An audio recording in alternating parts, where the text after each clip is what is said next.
consider that, but we have a small group, and then anybody who has something to say about it after the proceedings this afternoon, we can get together. So welcome again for the final session. A coffee break isn't planned for this afternoon. I notice with great horror, but we do whatever the program tells us to do.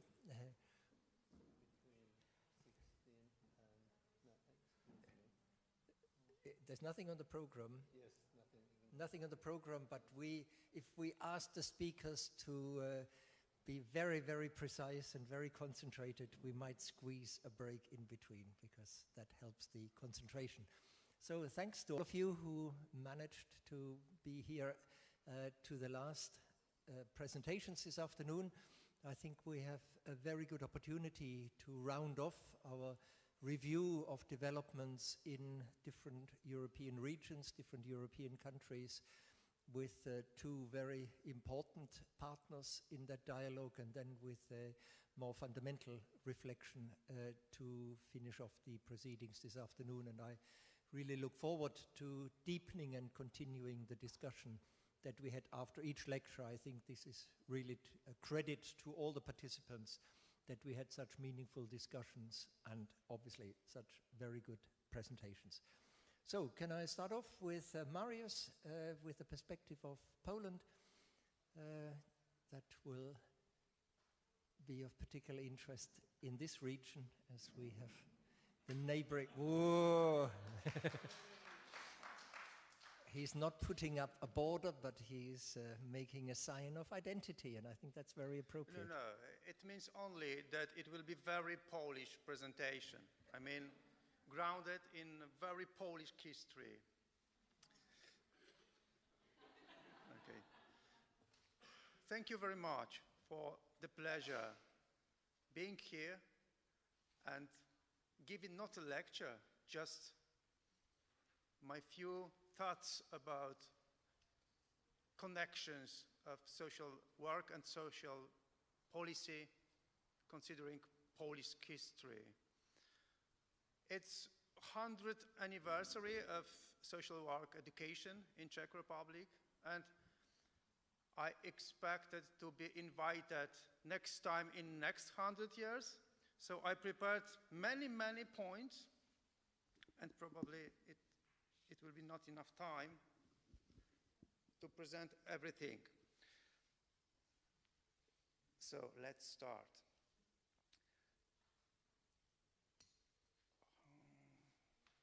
First I need to check how it works. Okay, it works. It's first time in my life I have a paper. So I will try to be close to the paper, and most of the paper is on the slide if my English is not understandable very well. So what I would like to start is the general conclusion about professional independence in the context of social work and social policy cooperation. As probably all of you know very well, over 100 years, social work is being fought for recognition as a profession. Most of you know a very important speech done by Abraham Flexner in 1950. Is social work a profession? And his answer was no. It was more than 100 years ago.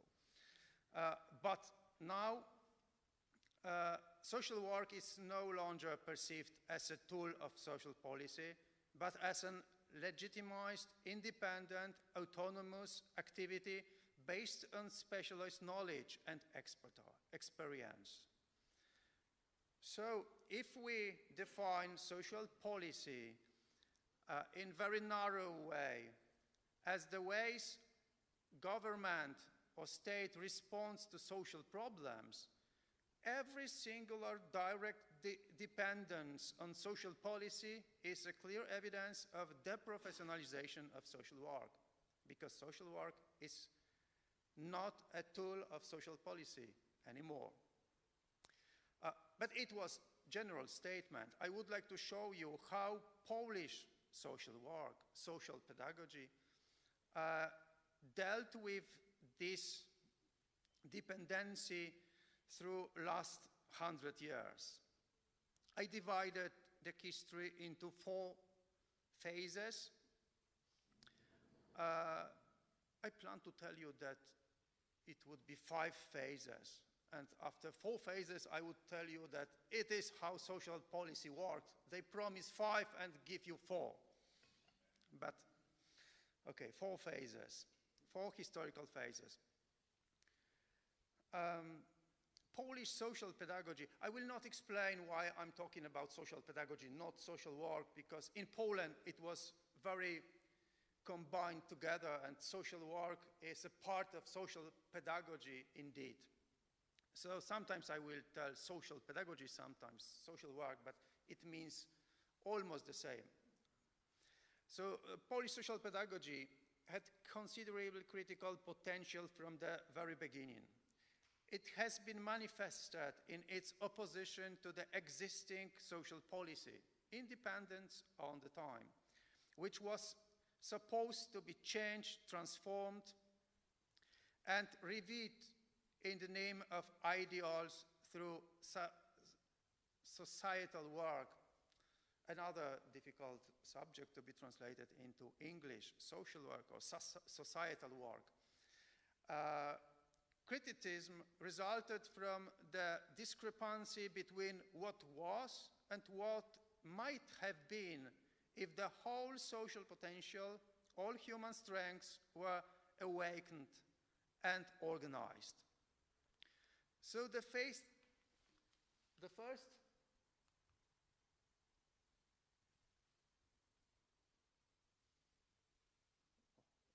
number 3, okay.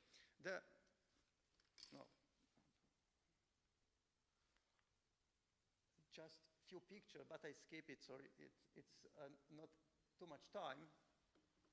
But if any of you is interested, I can share the presentation.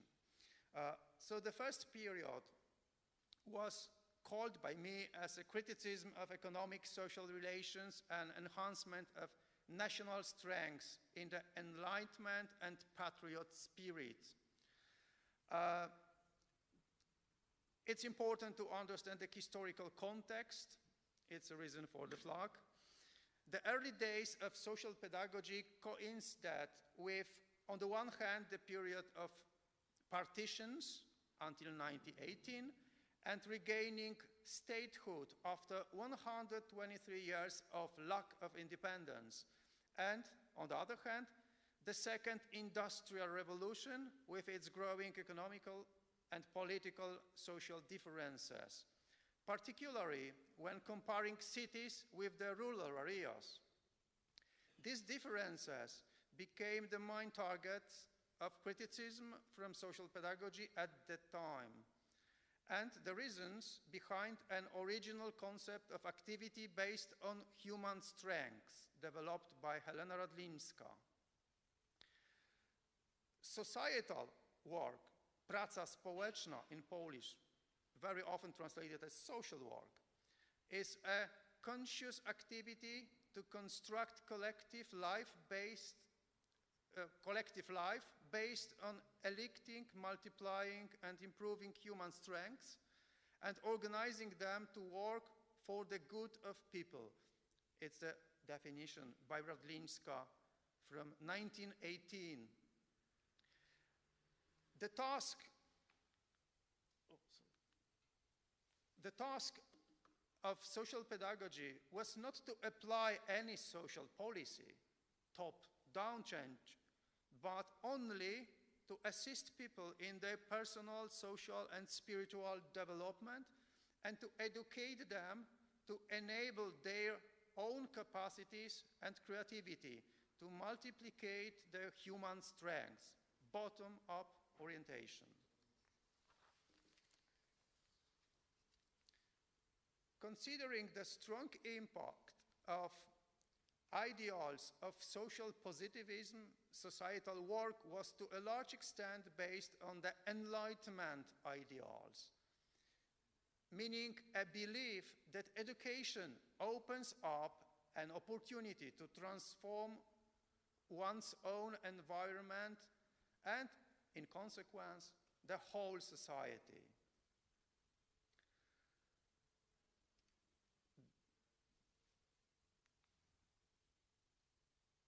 The Second World War, Polish social pedagogy from the very beginning was defined as a practical science. Strength and significance of applied sciences are confirmed not only by their theoretical or methodological development, but also the ability to create independent professional ethos and identity, which is a kind of a moral obligation to act responsibly whenever necessary. The Second World War was a particularly difficult challenge for social professions. One of the social workers from Radlinska school was Irena Sendlerova, sometimes called Mother of the Children of the Holocaust, who actively rescued Jewish children, what at that time was punished with death. But she didn't act alone, as she collaborated with other Radlinska students. In Sendlerova diaries, some kind of memorials, they were described as social workers from Radlinska. So it was a collective identity that gave them the power to behave like that. The second phase is a communist time. And the way how social pedagogy tried to construct resilience presented before model of action was replicated over the following periods of social pedagogy's development. A significant challenge to the post-war social pedagogy was the centralized communist social policy, which was supposed to provide a basis for a homogeneous socialist society.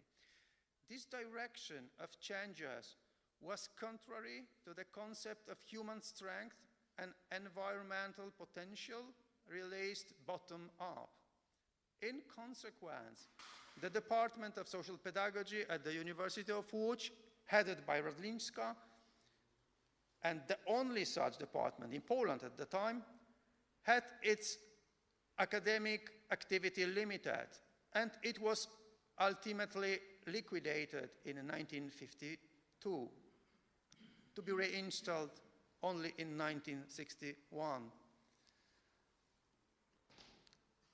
Sorry for interrupting, but I forgot my glasses and I have trouble reading.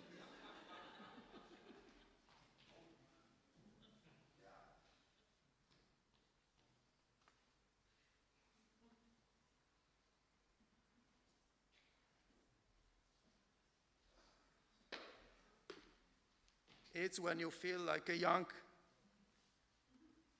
boy, but really you are old man. Okay, now it's everything clear. So, social pedagogy couldn't critically approach social, political, and cultural phenomena, and so it started to develop in other areas. It was youth organizations, for example, Scouts, and also youth literature, mostly novels for young people. The Scouts was the subject of interest of social pedagogy because of pre-war traditions were relatively less indoctrinated by the communist policy apparatus, and even if they were politicized, it was only superficial. Maybe because most of time they spent in a forest. On the other hand, youth literature was used to indirectly shape the new generation. But regardless of the method, the aim was to develop in young people a certain strength of character, today called resilience, so that they could resist centralized ideologization. Also, the human strength approach was developed in the framework of casework, while new social services were created. I will not tell about the history of social services.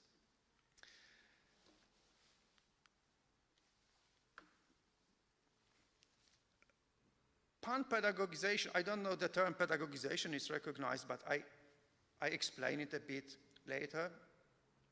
The post-war period also saw the beginning of the third industrial revolution, involving the development of mass communication technologies. In the 1960s and 70s, this seemed to be a dream come true for pedagogues influenced by the Enlightenment thought. Aleksander Kamiński, one of the most famous Polish social pedagogues, also Radlińska's successor, as the head of the Department of Social Pedagogy at the University of Łódź, actively promoted pedagogization. What it means for him, that doctors, nurses, actors, clerks, neighbors, peers, everyone was to teach and educate. And even urban space with new housing estates was to be planned so as to have an educational effect on the residents. Kamiński was an author of very popular short stories for young people, which promoted self-education, responsibility for the group, and patriotism. They were published in a large number of copies, reaching nearly all young people. For many years, they were among mandatory reading books.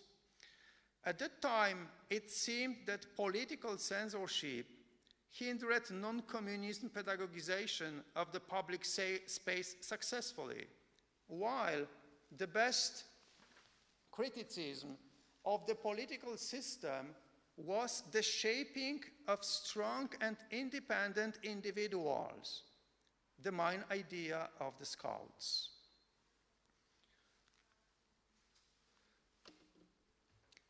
The third period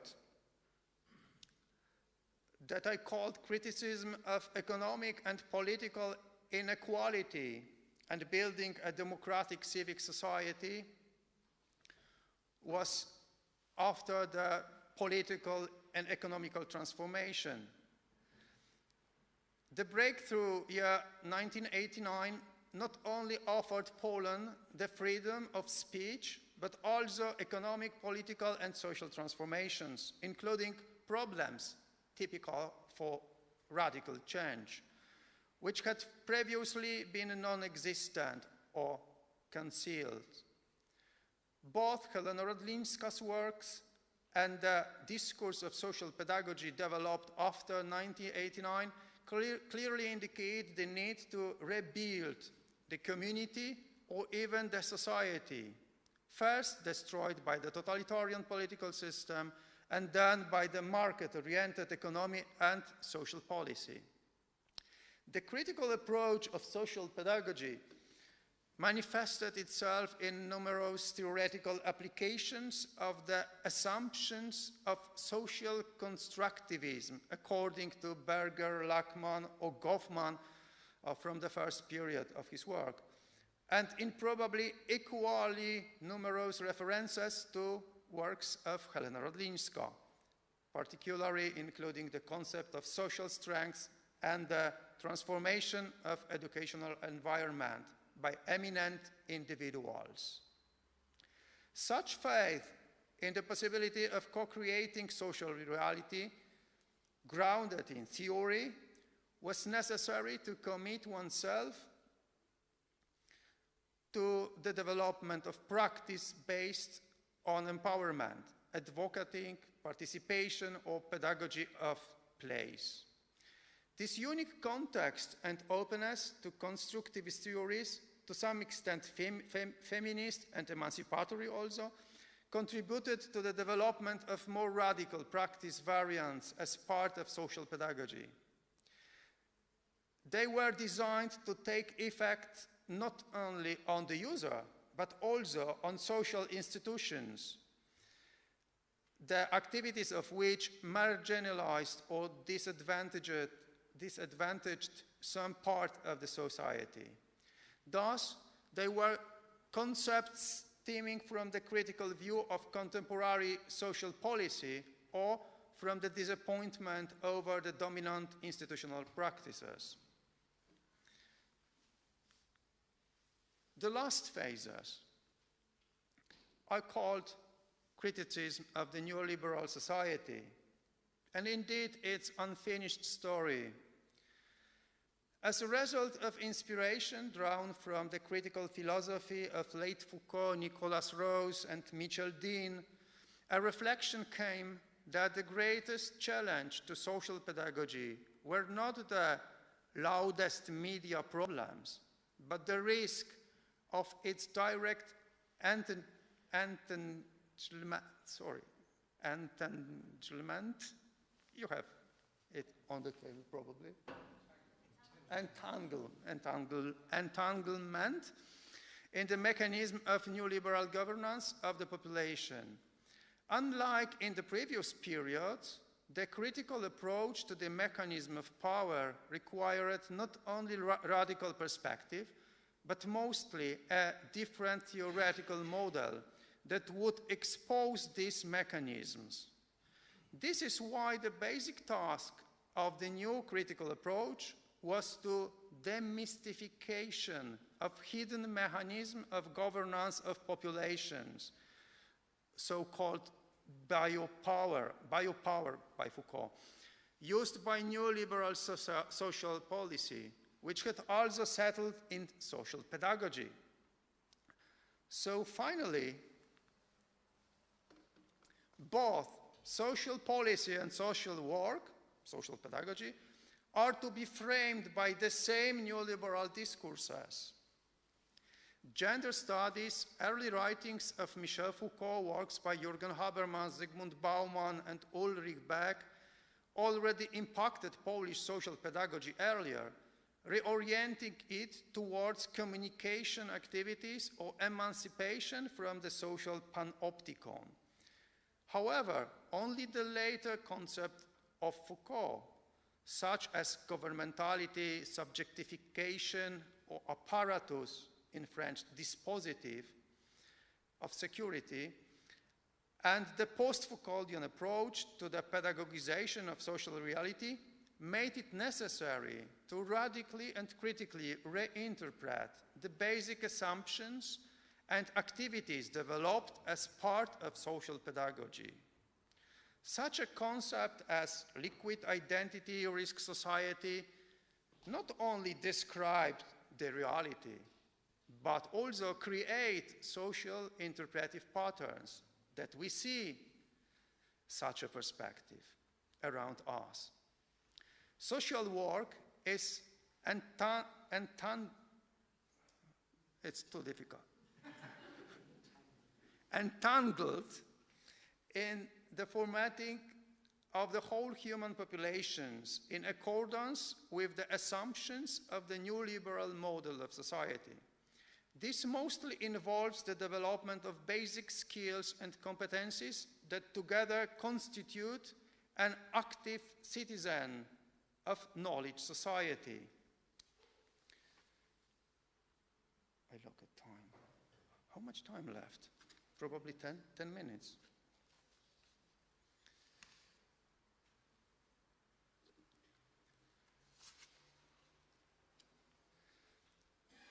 The other important concept to be constitutes are market-defined resourcefulness creativity, independence, entrepreneurship, and openness to lifelong learning.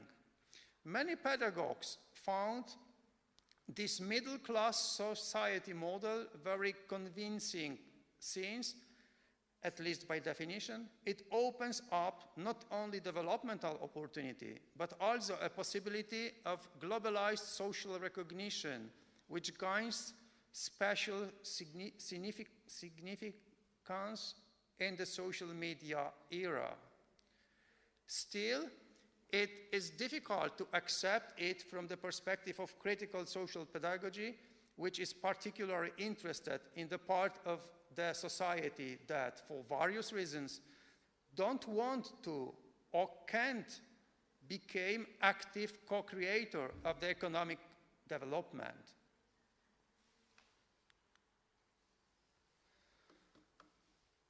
Both individual work with them aimed at the better adjustment to neoliberal expectations and also overcoming barriers that hinder their developmental possibilities are acts of oppression. Even participatory practices, most of which are based on the participation of minorities in a model rooted in dominant discourses, are only seemingly participatory, as they merely make it possible to include minorities in the order created by the majority. To put it briefly, by undertaking emancipatory activities, social pedagogues do not liberate individuals, but in fact introduce them into other systems of relationship. These new relationships are less visible, more complex, and based on incentives and on expectations of sharing contemporary values of the middle class, regardless of this individual's class background. The situation is similar in the case of providing excluded group with access to such resources as social recognition. This access requires undergoing pedagogization, which means respecting the dominant rules and practices concerning nearly all areas of life. For example, models of motherhood, eating habits, ways of spending free time, family organization, communication, etc.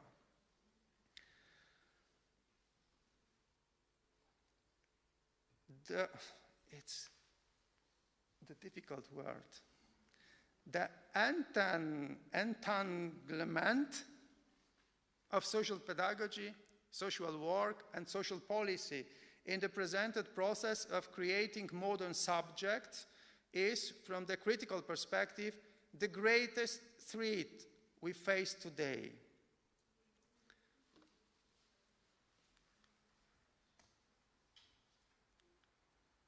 I skipped some slides about pedagogization.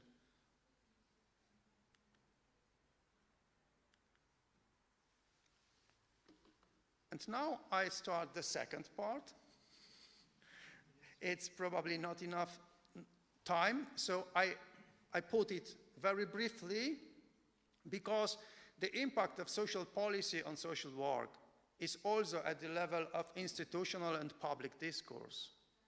Previously, social policy was defined as a governmental answer to needs of people. But social policy can be also defined in a more post-Foucaultian way as an influence of public discourses, making them more visible or less visible. So, taking this perspective, the influence of social policy is not only grounded in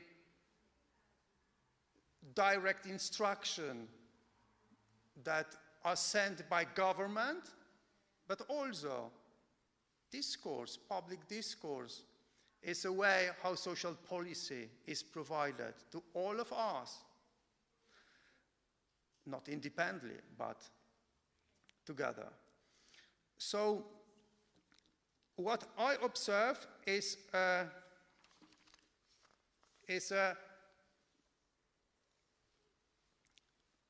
some kind of transformation of social work in Poland into three models. The first one I called bureaucratic.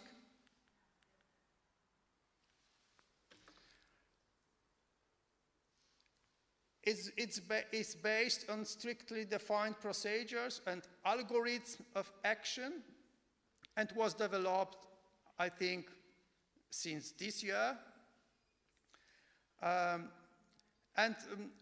think very interesting example can be an example taken from my research when I observed the discussion of social workers, and the main logic of the professional discussion was how the action needs to be proceeded. It's a technical question. How to do this? Instead of professional question, what needs to be done? What to do?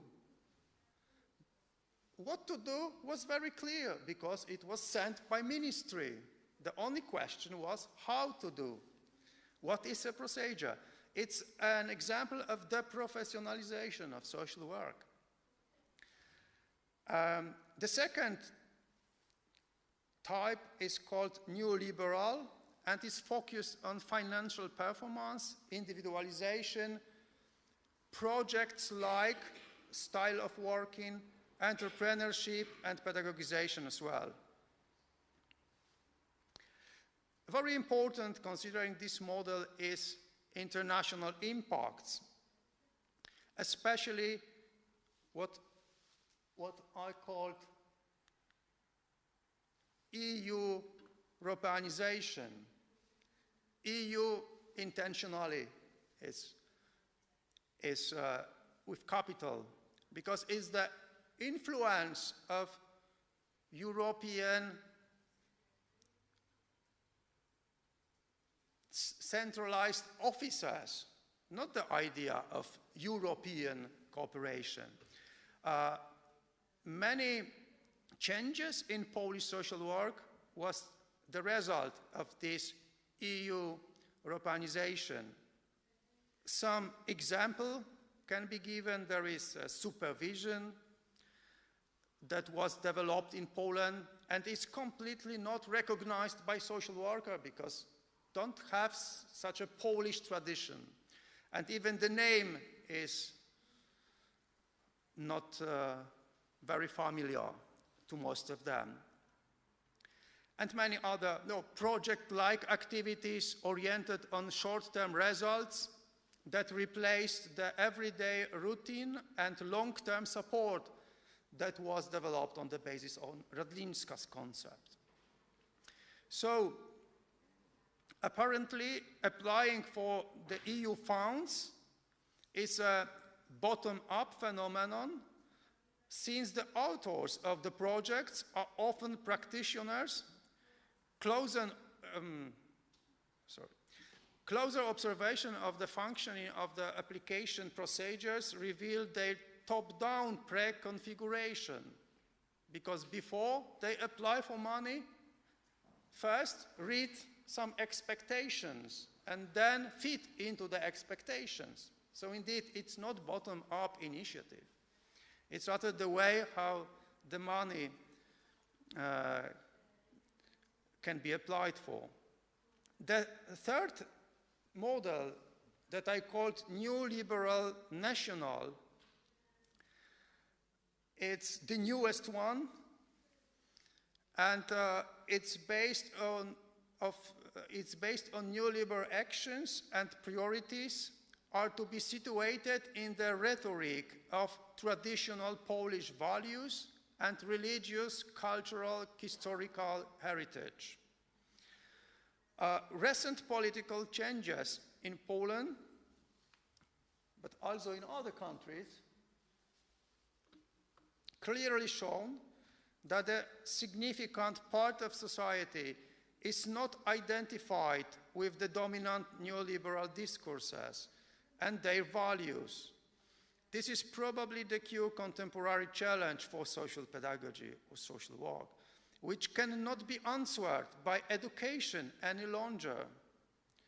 It's the almost universal answer to such a process. We are not satisfied that peace is governing Poland, but the answer is we should educate people to be more liberal and choose another government. It doesn't work. It's not the answer for the trouble. One might think that in times of growing popularity of participative approaches, taking the floor should be easier for those people who voted for peace, for example. However, from the perspective of vulnerable, disadvantaged groups, this is not the case at all, because participants are expected some middle-class competencies and respecting new liberal values. A very good example, maybe it will be the last point. I think that very good example is how so-called deliberative democracy is applying in Poland. Deliberative democracy, as you see, I are trademarked there because it is trademarked by one of American university. So you need to pay if you plan to develop deliberative democracy. But how it works? I observed it on the example of some collaborative decision-making in Poznań. And what we find, that it's not real deliberative democracy, because those who are not skilled enough to be an active part of deliberation are excluded. The same was in Łódź when some city revitalization process is undertaken. There are some meetings with people organized in many places, but when you look at the report, you find only middle-class sentences there. At the meeting, there were people who tell, I don't find politically correct word to express it, but I don't know, maybe damn it or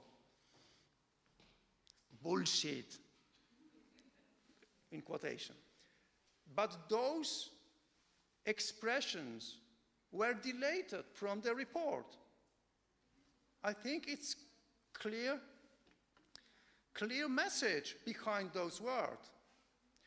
At the level of those who made decision, it seems that only middle-class people have such rational arguments, mostly for the revitalization. Okay, I think it's enough. The last point was, in populis we hope, but I skip it for next. In 100 years, I will continue this.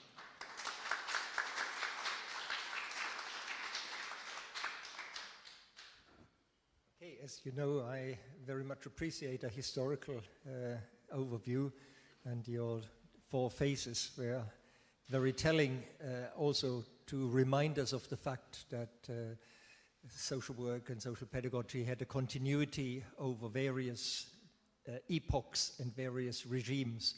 And I think that also gives courage that the resilience that social pedagogues showed in communist times could perhaps be reawakened in times that are, after all, less resistant, less authoritarian than communism, even though you painted a very frightening picture of the pervasiveness of governance under neoliberal concepts and how they penetrate into the behavior, everyday behavior of people, perhaps more insidiously than the overtly ideological impositions of communism. But that is a topic that wouldn't interest me a lot.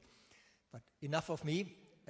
It's your opportunity to ask further questions and perhaps get Mariusz to speculate about the next 100 years after all, even if he didn't have time to do that. Please, you have. So thank you for putting the question of the relationship between social policy and social work in agenda. I don't speak from Polish perspective, but in general. So for me, social policy means construction of welfare. And I've never thought that social policy is a kind of enemy of social work.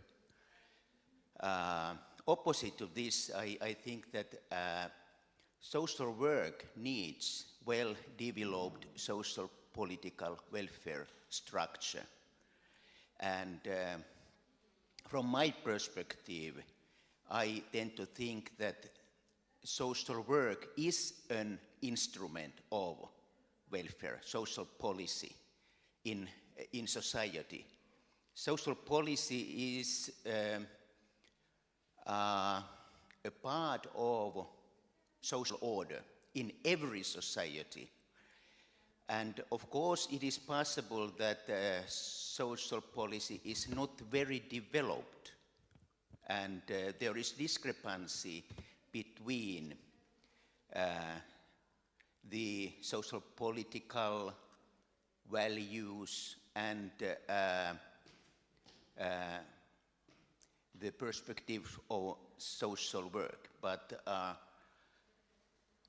as an integrated part of social policy, social work system has the opportunity to influence on the direction of this part of social order called social policy or welfare. So that's how I tend to think. If I can answer just briefly, I agree with you. It was the reason that I tried to clearly define how I understand social policy on different stages of my speech. And also, it's the reason why I gave some historical background, because probably from Finnish perspective, maybe it's not so easy to understand what doesn't mean to collaborate with social policy if the government is communist and offered you social policy that you can't agree. And you are very conscious that when you will be critical about it, you will be sent to the jail, not to be listened to. So it was the reason I took the very narrow definition of social policy at the beginning. But I agree with you. Considering the broader definition, we all are social politicians because we create a discourse by publication, by books, articles that are to some extent influencing what is told in TV, in internet, in other sources. So I agree.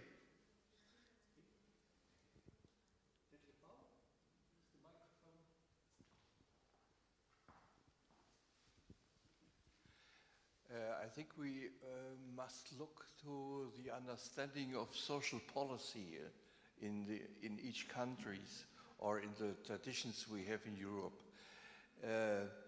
For instance, if I look to Germany, the nucleus of social policy is not stately policy, but social insurance.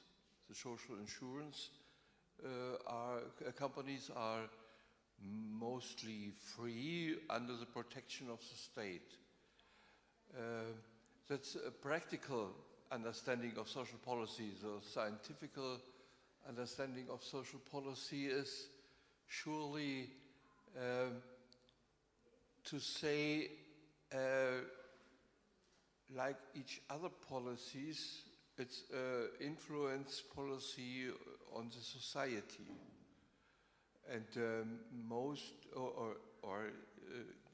social policy is more directly interested in influencing social society and influencing the social policy and what you say rightly, the social discourses, the public discourses of the understanding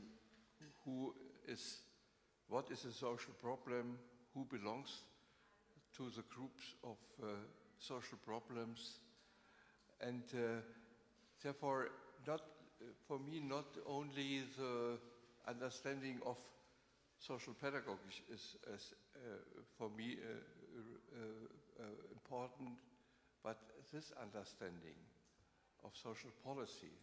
And the Bismarck countries are all have all the nucleus on social insurance, and in difference to this, what we call social security. Social security means besides the economic security, to have the possibility to realize a life draft, maybe, or to realize a life in which I can realize my interests and my demands. Okay. Thank you. I think that was a commentary, Yeah, complimentary but to not your... necessary probably to answer. Maybe the only answer could be that also social policy is defined as a discipline of science, and it's completely different understanding, and such a definition is... Yeah. Okay. One more question we have time for. Is there something in the room?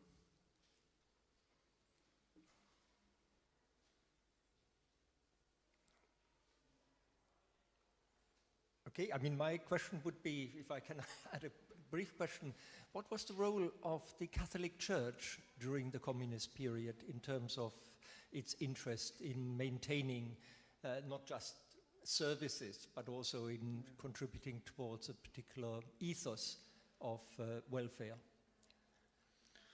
I think the role was very important, but informal. It was many times described by Radlinska, Kamiński and others that social work is not any ideology oriented, including also religion. But the church was a very important player in this time, very important party in this time, the only one to some extent independent. So starting from the very basic supporting, that was, for example, some rooms that people can meet independently, but also the idea joining people, because probably, I don't know, maybe you don't know, but Poles are Catholics, all of them. It's not true, but in communist time, it was true. I mean, not exactly that each Pole was a believer, but respect the church as an important institution. Now it's changing. Very quick question, very quick commentary. Please, you have. So what was wrong with social policy at communist time? What was wrong?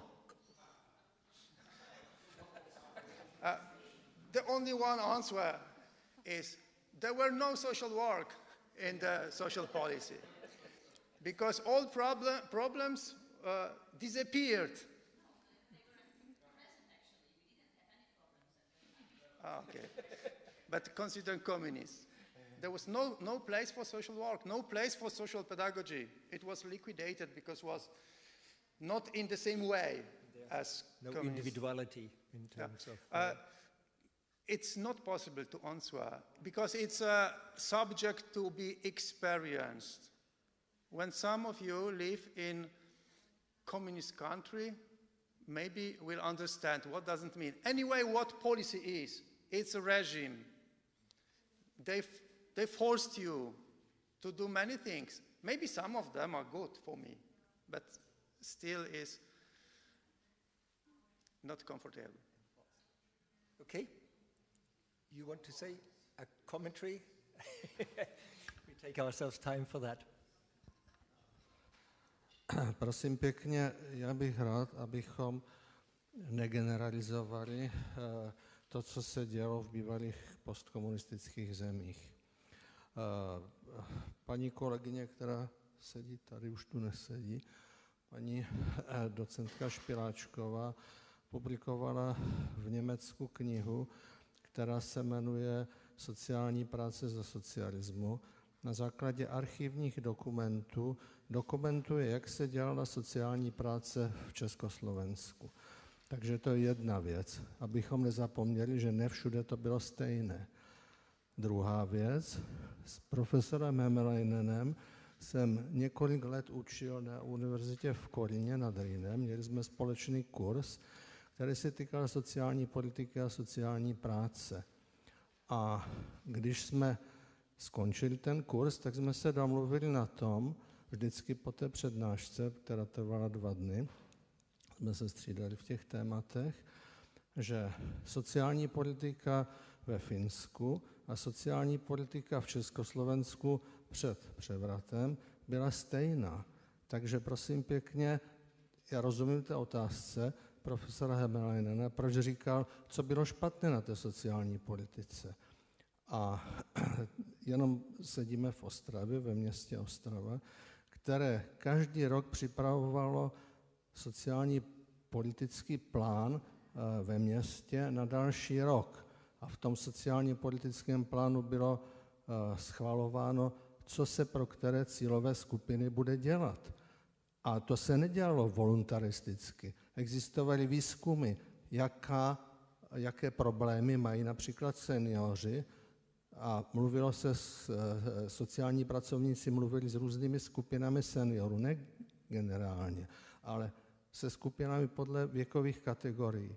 Takže prosím pěkně, v zájmu pravdy a vědecké pravdy je třeba negeneralizovat a je třeba vědět, že existovaly rozdíly a samozřejmě tady to připomněl Walter Lorenz, to je výsledek roku 68. My jsme mohli vzpomenout na to, že nejenom oslavujeme 100 let výročí založení sociální práce v Československu, ale 50 let obnovení sociální práce v Československu. Samozřejmě, že ideologie měla vliv, ale ideologie má vliv i dnes, prosím pěkně.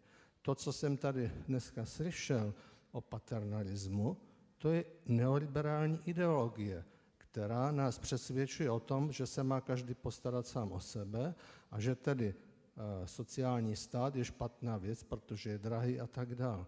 Takže uvědomme si, že teda nežijeme mimo ideologie, že ideologie nás ovlivňují každý den a v každém režimu. Tak tolik jenom komentář, abychom negeneralizovali. Yeah. I think it's very important note because I just answer to the question, but indeed some differentiation should be made. That one was central decisions made by prime minister or prime secretary of the party, and another was what was done at the local level. And at the local level, regular people decide about many things. Also, some central decision was good.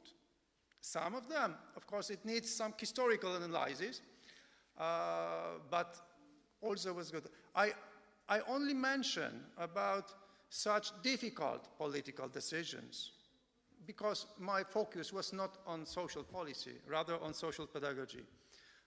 But of course, it needs deep historical studies to find what was wrong, considering some theoretical perspective, because depend on perspective, we see something as wrong or positive. And thank you for this notion that we sometimes think in very neoliberal perspective. Thank you very much. I think we have to leave it there. Thank you. But I think we've reached again a very important point in the discussion. So.